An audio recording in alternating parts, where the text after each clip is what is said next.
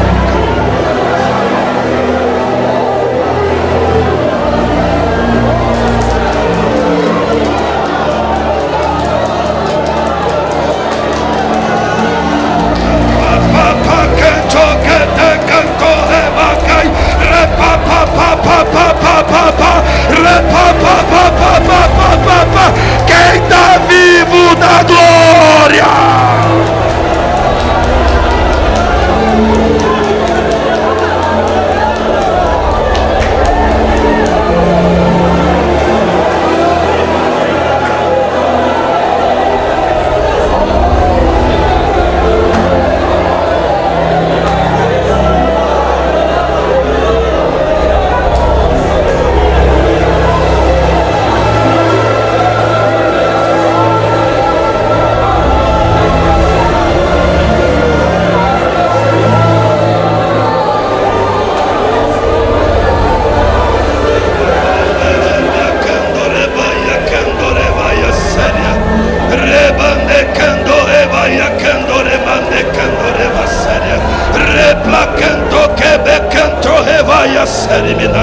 Eu estou sentindo a presença dele aqui.